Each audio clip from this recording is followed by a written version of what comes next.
Hello and welcome to the home of the Ghost Owl, back for another one of our Total Warhammer 3 faction focuses, looking at what the possible legendary lords and heroes that could be added to the different factions in the game. Recent roadmap release showing legendary lords and heroes being added to several different factions over the next 12 months. Harry the Hammer having just been released for Warriors of Chaos as a legendary hero. And being a big fan of Warhammer Fantasy Battle myself, I thought it would be interesting to take a look at who else we might see in the game in the future. So, we're doing it in alphabetical order, and we've now reached Kislev. The second of the two factions that I think are the most unfinished, along with Grand Cathay, and also the ones that are the least fleshed out, because one, they're brand new in Total Warhammer 3, and two, they didn't really have an army book. There's been sort of, lists that have floated around, whether it's come out of, White Dwarf, or whether it's come out of even fan-made lists. They haven't had the same dedicated faction support in the same way that a lot of the other factions have.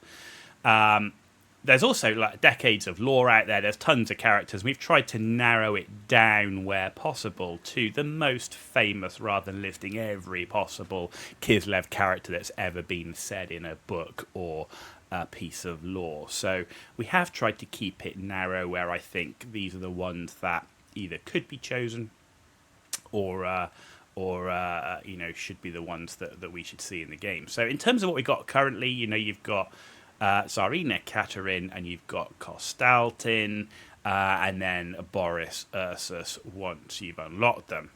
So that's what you've got, but who could we possibly have? Well, you've got Yuri Barkov. Okay, so he's one possible choice.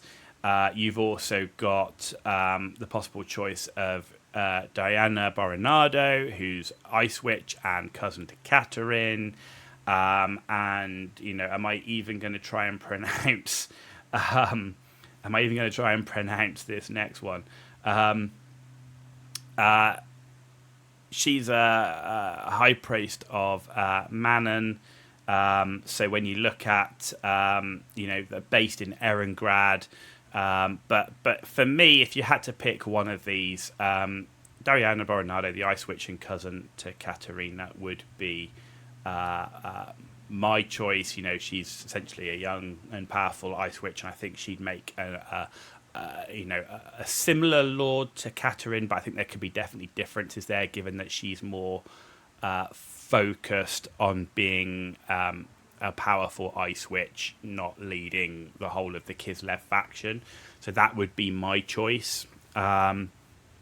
You've got current heroes, already got Ulrika Magdova is already a current legendary hero. I don't really think they need another, but if you had to choose one, you've got Petr Chesnikov, who was quite a famous winged lancer, so maybe there's something around that. But I think, already with having Ulrika, it doesn't need it. For me, Kislev, it just needs work in terms of it as a faction as a whole, rather than adding a whole bunch of characters to it.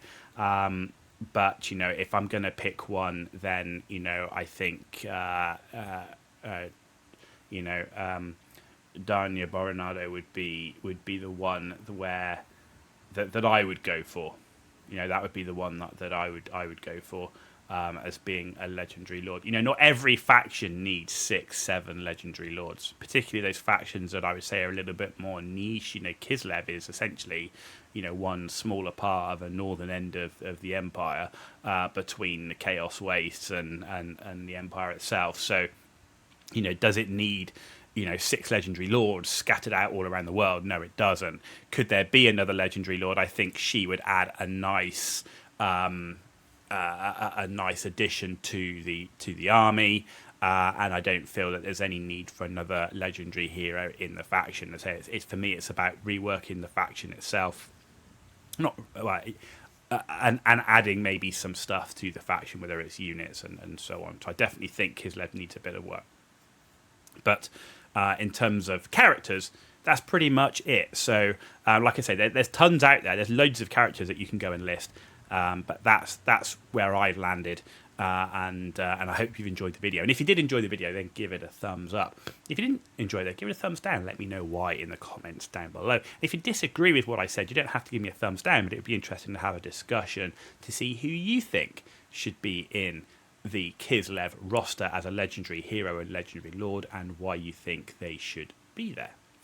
As always, if you want to see more content, please hit that subscribe button. It's totally free for you to do. Means a lot for me, so thank you for that in advance. You've been watching The Ghost Owl, and I'll see you very soon.